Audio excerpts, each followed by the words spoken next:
नमस्कार, मी प्राची मराठे. पुणे दर्पण न्यूजमध्ये सर्वांचं स्वागत. सर्वप्रथम एक नजर हेडलाईन्सवर. आंबे गावातील डोंगर बुवाबाजीमुळे उद्ध्वस्त, ग्रामस्थांनी केली कारवाईची मागणी. महमदवाडीमध्ये महावितरणच्या कर्मचाऱ्याला मारहाण, महमदवाडी पोलीस चौकीमध्ये गुन्हा दाखल. पुणे नाशिक रेल्वेचे काम तातडीने करा, खासदार गिरीश बापट यांनी केली लोकसभेत मागणी. आणि आर्ट मॅजिक चित्रप्रदर्शनातून घडले भारतीय संस्कृतीचे दर्शन. बालगंधर्व कलादालन येथे आर्ट मॅजिक चित्रकला प्रदर्शन 19 मार्चपर्यंत राहणार सुरू. पुणे जिल्ह्याच्या हवेली तालुक्यातील आंबी गावात असलेला डोंगर एका ढोंगीबाबाने पोकलेनच्या साह्याने उद्ध्वस्त केला आहे. यामुळे पावसाळ्यात माळींसारखी दुर्घटना घडू शकते अशी शक्यता आंबी ग्रामस्थांनी व्यक्त केली आहे. हा ढोंगीबाबा आपल्या पाठीमागे आमदार खासदार असल्याचं सांगतोय आणि गावात अंधश्रद्धा पसरवतोय. जिल्हाधिकाऱ्यांनी यात लक्ष घालावे अशी मागणी ग्रामस्थांनी केली आहे. पुणे जिल्ह्यातील हवेली तालुक्यातील आंबी येथील बुवा भगत दत्ता दिनकर शिंदे याने कोरोना काळात याज्ञिक बोलावून होम हवन केले व प्रचंड अशा भोजनावळी उठवल्या. त्यापूर्वी त्याने पोकलेन यंत्राने डोंगर पोखरला आहे. येत्या पावसाळ्यात पोखरलेल्या डोंगरांचा मुरुम, माती, दगड आदी मलबा पाण्याबरोबर वाहत येऊन ओढ्याकाठी असणाऱ्या वाड्या वस्त्यांमध्ये येऊ शकतो. अशामुळे माळींसारखी दुर्घटना होण्यास वेळ लागणार नाही. बुवाबाजी करणारा दत्ता भगत म्हणतो, कोणी विरोध केला तर पुढील वर्षाच्या आत विरोध करणाऱ्याच्या घरातील सर्व माणसे मारून टाकील. गावामध्ये त्याने तरुण पिढीतील नवीन 27 भगत तयार केले आहेत. सर्व तरुण मुले कामधंदा सोडून त्याच्या मागे फिरत आहेत. पंचक्रोशीतील लोकांना बोलावून पैसे उकळण्याचा धंदा त्याने मांडला आहे. एका भाविकाकडून तर त्याने फिरण्यासाठी जिप्सी गाडी घेतली आहे. लोकांना अंगारे दुपारे देऊन बकरे कोंबडे कापून जबरदस्तीने देणगी वसूल करत आहे. गेल्या 4 वर्षापासून त्याने हा उद्योग आरंभला आहे. ग्रामस्थांना, वेगवेगळ्या सामाजिक संस्थांना, ग्रामपंचायतीला कोणालाही न विचारता त्याने ठिकठिकाणी बॅनर लावून म्हसोबा देवताचे नाव डोंगर बाबा ठेवून डोंगर बाबाच्या नावाने देणगी व पैसे जमा करीत आहे. त्यासाठी स्वतंत्र पावती पुस्तक काढले आहेत. अव्याहतपणे 4 वर्षे हा प्रकार चाललेला आहे. ग्रामस्थांकडून होम हवन आदी कार्यक्रमासाठी जैसे मिळतील तसे पैसे हा उकळत आहे. भोळे बाबडे पंचक्रोशीतील ग्रामस्थ त्यांच्या अंधश्रद्धेवर विश्वास ठेवत आहे. सध्या गाव कोरोना परिस्थितीमुळे हैराण आहे. त्यामध्येही प्रचंड अंधश्रद्धा या बुवाने पसरवली असल्याचा आरोप आंबी ग्रामस्थांनी केला आहे. पुण्यात आज पत्रकार परिषदेत ग्रामस्थ शंकर नियोंगुने, नथू नियोंगुने, लहू नियोंगुने, हेमंत नियोंगुने यांनी पत्रकार परिषदेत घेऊन ही माहिती दिली. लहू नियोंगुने म्हणाले, डोंगराची उभी चढून शेकडो भोळ्या बाबड्या लोकांना तो डोंगरावर बोलवत असतो. त्याला समजावून सांगितले असता तो म्हणतो डोंगरावर येणाऱ्या कुठल्याही माणसास कोरोना होणार नाही. कोरोना परिस्थितीतही अमावस्या पौर्णिमेस तो शेकडो लोकांना बोलावून अंगारे दुपारी देतो. 2 वर्षापूर्वी 2 ते 3 वेळा त्याने ग्रामस्थांना होम करायला लावून गावाला जवळजवळ 1,25,000 खर्च करण्यास भाग पाडले आहे असा आरोपही ग्रामस्थ करत आहेत. आमच्याकडं आंबी तालुका, हवेली जिल्हा पुणे, पानशेच्या अलीकडे 2 किलोमीटरवर गाव, निसर्गाने नटलेला असा समृद्ध गाव की ज्याला शेकडो वर्षाची परंपरा आहे निसर्गाची. आमच्या गावामध्ये नवीन तयार झालेला भगत, साधारण 27-28 वय असावं त्याचं, परंतु बुवागिरीच्या नावाखाली जवळजवळ 25 ते 30 मुलं आज त्यांनी ते बुवागिरीच्या नावाखाली लोकांच्याकडून वेगवेगळ्या माध्यमातून पैसे जमा करणं, अनेक फ्लॅक्स लावणे किंवा तुमचा जो काय तुमच्या पाठीमागं जे काय व्याधी असतील किंवा अजून काय अडचणी असतील ते आम्ही बुवागिरीच्या माध्यमातून पार करू. लाख रुपये इतरांच्याकडून तो घेतो, वसूल करतो आणि त्या माध्यमातून त्यांनी डोंगर एक नवीन मंदिर बांधायचं ह्या स्वरूपामधून वर्गणी तर घेतोच, परंतु अर्धा एकरच्यापेक्षा जास्त डोंगराचं उत्खनन केलं आहे. जे दुर्मिळ वनस्पती, झाडं, वेली संपूर्ण निर्दाळन करून त्यांनी मंदिराचं पण असं पोखरलं आहे तर इथे पडू शकतं आणि तो सगळा भरावा, मलमा, दगडांचा ह्याचा संपूर्ण गावावर खाली येऊन माळीन परिस्थिती होण्यासारखी वेळ त्यांनी परिस्थिती निर्माण केलेली आहे. त्याचा कुठंतरी बंदोबस्त व्हावा ह्या माध्यमातून आम्ही जिल्हाधिकाऱ्यांनाही परवा निवेदन दिलं आणि आता पत्रकार परिषद घेतली. अंधश्रद्धा निर्मूलन हा जवळजवळ 2-3 वर्ष झालं जवळजवळ करतोय तो. वेळोवेळी सांगून पाहिलं, पोलीस प्रशासनालाही वेळोवेळी कल्पना दिली, त्यांना सांगितलं तर त्यांनी सांगितलं बुवा ठीक आहे, वादाचा विषय नाही, परंतु तुम्ही समजावून त्यांनी सांगितलं, परंतु तो ऐकण्याच्या मनस्थितीमध्ये नाही. आज कोरोनाची एवढी भयंकर परिस्थिती असताना तो होम हवन करतोय आणि होम हवन करून म्हणतो ह्याच्यामध्ये मी कोरोनाला जाळून टाकतो, तुम्ही डोंगरावर येत चला, अशा अंधश्रद्धा तो पसरवत आहे. महावितरण कंपनीच्या माध्यमातून गंगा व्हिलेज शाखा कार्यालयाअंतर्गत महम्मदवाडीमध्ये सर्वे नंबर 59 तरवडे वस्ती येथे थकीत वीज बिल वसूल करण्यासाठी गेलेल्या महावितरणाच्या कर्मचाऱ्याला शिवीगाळ करीत धमकी दिल्याप्रकरणी महम्मदवाडी पोलीस चौकीमध्ये गुन्हा दाखल करण्यात आला आहे। महावितरणचे कर्मचारी अविनाश भोसले यांनी महम्मदवाडी पोलीस चौकीमध्ये मारहाण, दमदाटी, शिवीगाळ केल्याप्रकरणी फिर्याद दिली आहे। त्यानुसार सचिन शिंदे यांच्यावर गुन्हा दाखल करण्यात आला आहे। शिंदे या वीज ग्राहकाची 1 मार्च 2020 पासून 19,000 रुपये वीज बिलाची थकबाकी होती। त्यांना वीज बिल भरण्याबाबत सूचना केली होती। त्यानंतर कर्मचारी त्यांच्याकडे वीज बिल वसुलीसाठी गेले। त्यावेळी तेथे त्यांचा मुलगा सचिन शिंदे आला। त्याने आरडाओरडा करीत दमदाटी करत त्याने घराच्या प्रवेशद्वारापासून शिवीगाळ करीत हातात बांबू घेऊन मारण्यासाठी अंगावर धावून आला। पुढचा तपास पोलीस करत आहेत। दरम्यान महावितरणचे कर्मचारी अभियंता सतीश राजदीप म्हणाले, वीज वितरण यंत्रणा सुरळीत ठेवायची असेल तर प्रत्येक नागरिकाने वापरलेल्या विजेचे बिल भरणे आवश्यक आहे। मागील वर्षापासून अनेकांकडे विजेची थकबाकी आहे। विजेचे बिल वेळेत भरा, मनस्ताप टाळा असे आवाहन महावितरणकडून करण्यात येत आहे।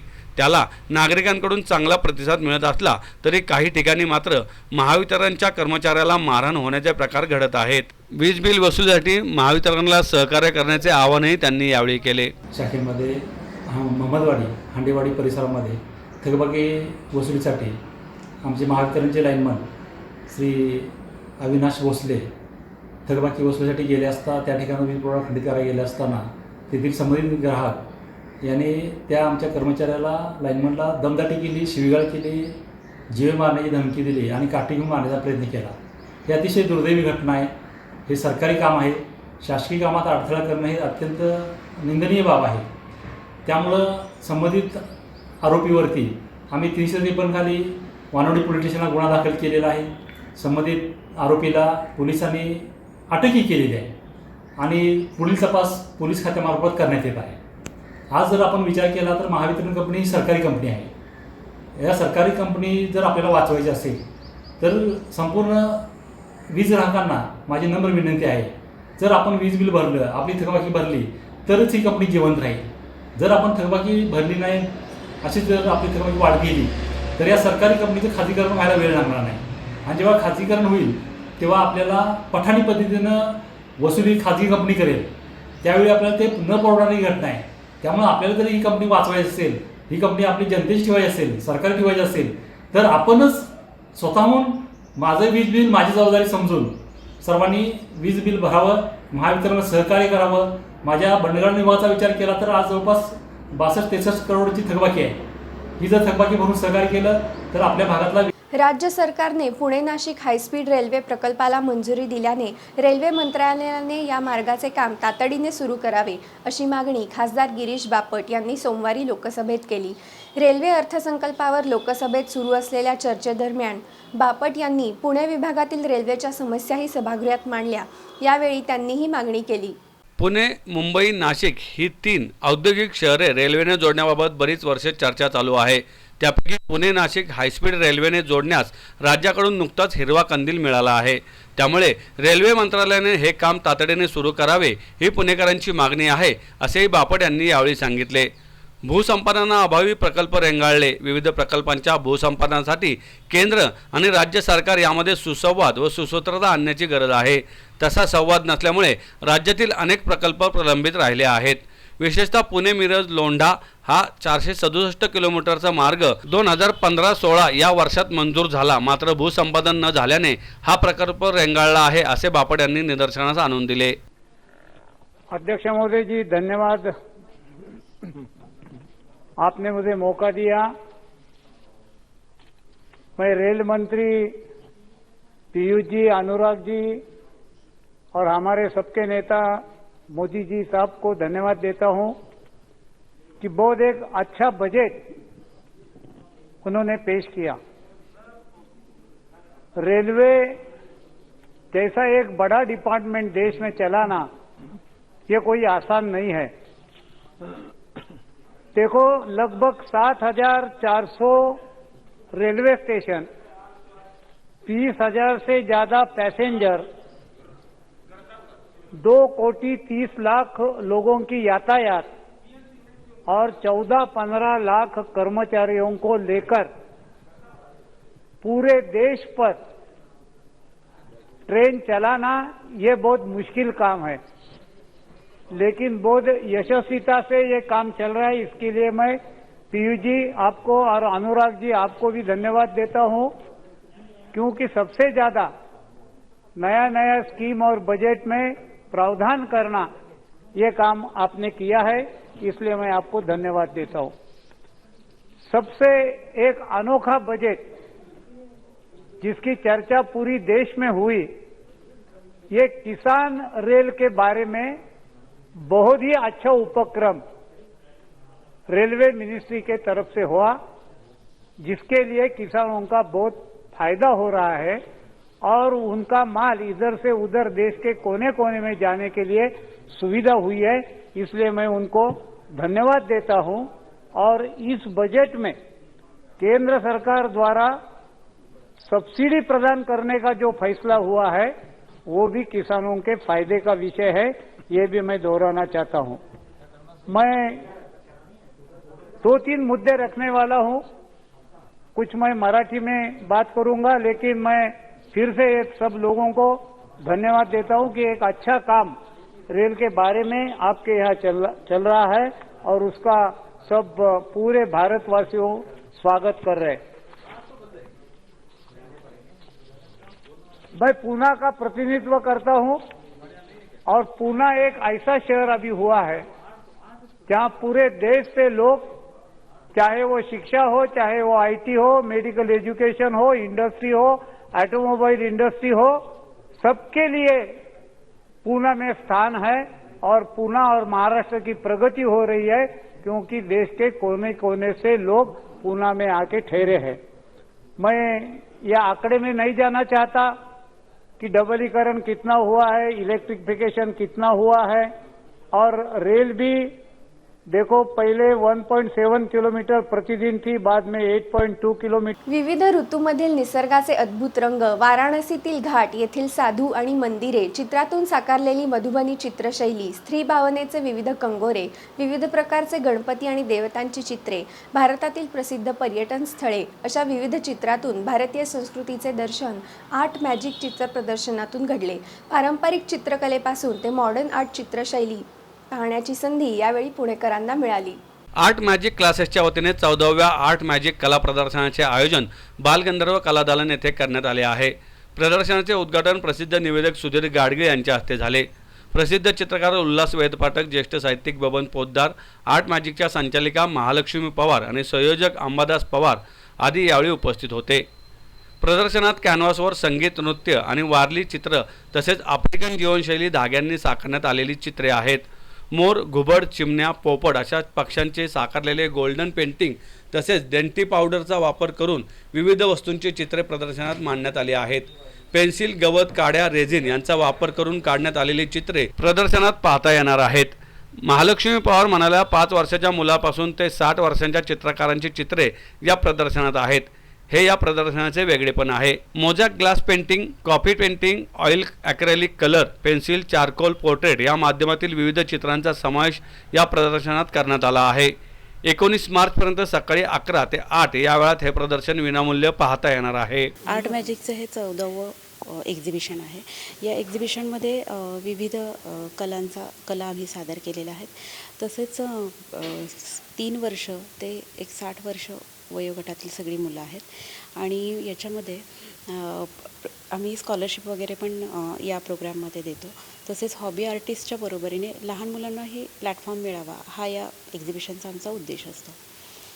आणि दरवर्षी आम्ही विविध मीडियमचा वापर करतो, विविध गोष्टी वापरतो, जेणेकरून मुलांनाही कलेविषयीची जाण आणि कलेविषयीची आवड निर्माण व्हावी हा एक उद्देश आहे। ॲक्च्युली कोविड जरी असला तरी मला असं वाटतं की कला आणि कोविड को हा सेम आहे। सो मला असं म्हणायचं की कोविड जे आहे हे जरी वाढलं किंवा वॉटेवर जरी काही असलं तरी कला ही कधी संपत नसते आणि तुम्ही जर प्रिकॉशन घेऊन या सगळ्या गोष्टी केल्या तर नक्कीच कलादालनाला गर्दी नक्की होईल। पण आपण सगळ्या थर्मोमीटर आहे, इथे सॅनिटायझर आहे, मास्क तुम्ही कंटिन्यू वापरा। सो छान पद्धतीने तुम्ही येऊन अटेंड करू शकता।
आता वेळ झाली आहे छोट्याशा विश्रांतीची. पाहत रहा Pune Darpan news. Gyanbhaskar education services private limited, Sadashivpeth, Pune. JEE, CET आणि नीट साठी विशेष मार्गदर्शन, 100% यशाची खात्री, उपयुक्त ऑनलाईन टेस्ट सिरीज, सोयीनुसार बॅचेस. संपर्क www.ज्ञानभास्कर.com आणि 9422319401 किंवा 9422063933 वर. पुण्यातील हडपसर भागात राहणाऱ्या दीपक घोलप या शिवभक्ताने विविध नाणी वापरून 4 फुटी शिवलिंग साकारले आहे. याची गिनीज बुक ऑफ वर्ल्ड रेकॉर्डने दखल घ्यावी अशी दीपक घोलप यांची इच्छा आहे. 4.5 महिने मेहनत घेत घोलप यांनी हे शिवलिंग साकारले आहे. यासाठी 2 रुपयांची 14,916 नाणी, 5 रुपयांची 4,875 नाणी, 10 रुपयांची 2,510 नाणी अशी एकूण 22,301 नाणी त्यांनी वापरली आहेत. या नाण्यांची किंमत जवळपास 79,307 रुपये इतकी होते. याची इंडिया बुक ऑफ रेकॉर्डने नोंद घेतली असून तशीच गिनीज बुक ऑफ वर्ल्ड रेकॉर्डनेही नोंद घ्यावी अशी आपली इच्छा असल्याचं दीपक घोलप यांनी म्हटलं आहे. हे शिवलिंग लोकांना पाहण्यासाठी घरी ठेवण्यात आलं आहे. माझं नाव दीपक बाळासाहेब घोलप, राहणार सर्वे नंबर 53, कायपड, हडपसर, पुणे 28. काहीतरी बनवायचं जे जगात कुणी बनवलं नसेल या विचार करत असताना मला या शिवलिंगाची कल्पना सुचली. मग हे शिवलिंग मी बनवलं कसं, तर त्या शिवलिंगामध्ये मी पूर्ण कॉईन वापरल्यात. मग त्याच्यामध्ये 2 रुपयाचे 14,916 कॉईन असो, 5 रुपयाचे 4,875 कॉईन असो, 10 रुपयाचे 2,510 कॉईन असो, अशी टोटल 22,301 कॉईनचे, म्हणजे जर रक्कम बघितली आपण त्याची तर 79,307 रुपये, जे जगामध्ये आजपर्यंत कुणीही नाही बनवलं त्या पद्धतीत मी शिवलिंग बनवलं. साधारणतः मला हे शिवलिंग बनवण्यासाठी 4.5 महिन्याचा कालावधी गेला. आणि हे शिवलिंग बनवल्यानंतर मला अभिमान आहे की या शिवलिंगाची नोंद इंडिया बुक ऑफ रेकॉर्डमध्ये झालेली आहे. आता माझी इच्छा आहे की या शिवलिंगाची नोंद गिनीज बुक ऑफ वर्ल्ड रेकॉर्डमध्ये व्हावी, म्हणून मी त्याच्यासाठी प्रयत्न करतोय. सिद्धहस्त नाट्यलेखक प्राध्यापक वसंत कानेटकर यांच्या जन्मशताब्दी वर्षानिमित्त वसंत नाट्य यज्ञ या अनोख्या कार्यक्रमाचे आयोजन भरतनाट्य संशोधन मंदिर पुणे तर्फे करण्यात आले आहे. 20 आणि 21 मार्च रोजी प्राध्यापक कानेटकर यांच्या 41 नाटकातील प्रत्येकी एका प्रवेशाचे अभिवाचन केले जाणार आहे. तसेच संगीत मत्स्यगंधा या नाटकाचा विशेष प्रयोग आयोजित करण्यात आला असून वसंत गीते हा कानेटकर यांच्या संगीत नाटकातील गाण्यांच्या कार्यक्रमाची पर्वणी रसिकांना मिळणार आहे. 20 मार्च 1922 हा प्राध्यापक कानेटकर यांचा जन्मदिन. जन्मशताब्दी वर्षाच्या शुभारंभानिमित्ताने प्राध्यापक कानेटकर यांच्या स्मृती जागवण्यासाठी वसंत नाट्य यज्ञ आयोजित करण्यात आला असल्याची माहिती भरतनाट्य संशोधन मंदिराचे विश्वस्त रवींद्र खरे यांनी पत्रकार परिषदेत दिली. भरतनाट्य संशोधन मंदिराचे अध्यक्ष आनंद पानसे आणि कार्याध्यक्ष अभय जबडे याप्रसंगी उपस्थित होते. 2 दिवसीय वसंत नाट्य यज्ञ हा कार्यक्रम भरतनाट्य संशोधन मंदिरात होणार आहे. अभिवाचन कार्यक्रमाचे भरतनाट्य मंदिराच्या यूट्यूब चॅनलवरून थेट प्रसारण केले जाणार आहे. प्राध्यापक कानेटकर यांनी मत्स्यगंधा, लेखुरे उदंड, झाली, इथे ओशाळलेला मृत्यू, रायगडाला जेव्हा जाग येते, हिमालयाची सावली अशी वेगवेगळ्या धाटणीची 41 व्यावसायिक नाटके लिहिली. या 41 नाटकातील प्रत्येकी एक प्रवेश वसंत नाट्य यज्ञात वाचला जाणार आहे. शनिवार 20 रोजी सकाळी 10 वाजता कानेटकर यांच्या नाट्यसंहितांचे पूजन केले जाणार असून वेड्याचे घर उन्हात या त्यांच्या पहिल्या नाटकातील प्रवेश वाचनाने नाट्य अभिवाचन यज्ञाचा शुभारंभ होणार आहे, असंही खरे यांनी सांगितलंय. नाट्य अभिवाचन यज्ञ सर्वांसाठी विनामूल्य असून संगीत मत्स्यगंधा व वसंत गीते या कार्यक्रमांना मात्र शुल्क असणार असल्याची माहिती खरे यांनी दिली आहे. असा एक चतुरस्त्र कलाकाराची जन्मशताब्दी साजरी होते आहे, जे नाट्य संमेलनाध्यक्ष देखील राहिलेले आहेत पूर्व काळामध्ये, आणि ती शताब्दी सगळीकडे मोठ्या प्रमाणात साजरी करावी अशी कानेटकर कुटुंबियांची इच्छा होती. कानेटकरांच्या दुर्दैवाने कानेटकरांच्या मृत्यूनंतर 1-2 वर्षातच त्यांचा मुलगाही गेला. त्यामुळे त्यांचा नातू आता अंशुमान आणि त्याची आई ॲडव्होकेट अंजली कानेटकर हे 2 जण नाशिकला राहतात. त्यांनी या बाबतीत थोडा पुढाकार घेतलाय आणि त्यांनी विनंती केली की भरतसारख्या संस्थेने हे सगळं काम पुढे न्यावं, आणि आमचीही ती मनीषा होतीच. विषय असा घेतलाय की कानेटकरांनी 57 साली त्यांचं पहिलं नाटक प्रकाशित झालं PDA या नाट्यसंस्थेतर्फे, वेड्याचं घर उन्हात.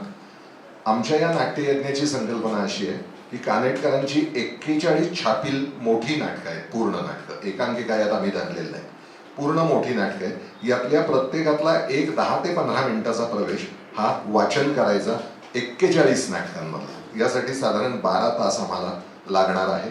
शनिवारी सकाळी 10 ते दुपारी 2 पर्यंत आणि रविवारी सकाळी 9:30 ते दुपारी 4-4:30 पर्यंत असा हा नाट्ययज्ञ आम्ही संपन्न करणार आहोत. यूट्यूब चॅनेलवरना जगभर तो दाखवणार आहोत.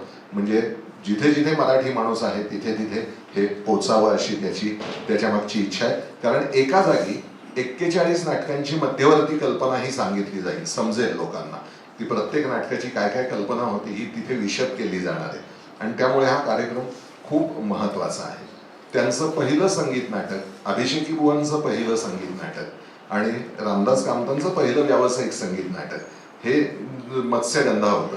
आणि मत्स्यगंधा हे भरतचं मत्स्यगंधा स्वतः वसंत कानेटकरांना फार आवडायचं. त्यांच्या 80व्या वाढदिवसाला त्यांनी हे नाटक, आमचं नाटक, मुद्दाम नाशिकला करायला लावलेलं होतं.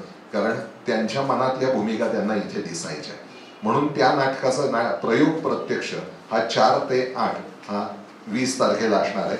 आणि त्यांच्या इतर नाटकं म्हणजे कधीतरी कुठेतरी, मीरा मधुरा, लेकुरे उदंड झाली आणि तू तरच आहेकडे, बालकवी ठोंबरेंच्या जीवनावरचं, या नाटकांमधली गाणी आम्ही दुसऱ्या दिवशी वसंत नाट्यगीते याच्यामध्ये सादर करणार आहोत.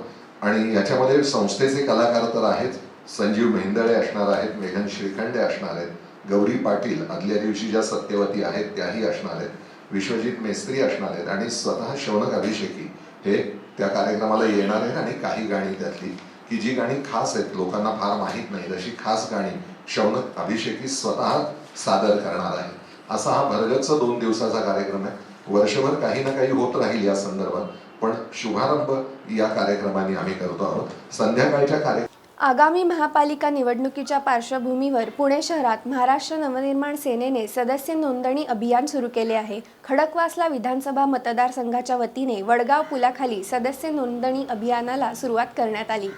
महाराष्ट्र नवनिर्माण सेनेचे शहराध्यक्ष वसंत मोरे यांच्या हस्ते रिबन कापून या मोहिमेला प्रारंभ करण्यात आला. महाराष्ट्र नवनिर्माण सेनेचे प्रमुख राज ठाकरे यांनी दिलेल्या आदेशाप्रमाणे पुणे शहरात मनसे सदस्य नोंदणी अभियान सुरू करण्यात आले आहे. याचाच एक भाग म्हणून हे अभियान सुरू करण्यात आले आहे. यावेळी महाराष्ट्र नवनिर्माण सेनेचे नेते बाबू वागसकर उपस्थित होते. सायकलींचं शहर म्हणून पुणे शहराची ओळख आहे. हाच धागा पकडून सायकलीच्या माध्यमातूनच या सदस्य नोंदणीला प्रारंभ करण्यात आला आहे.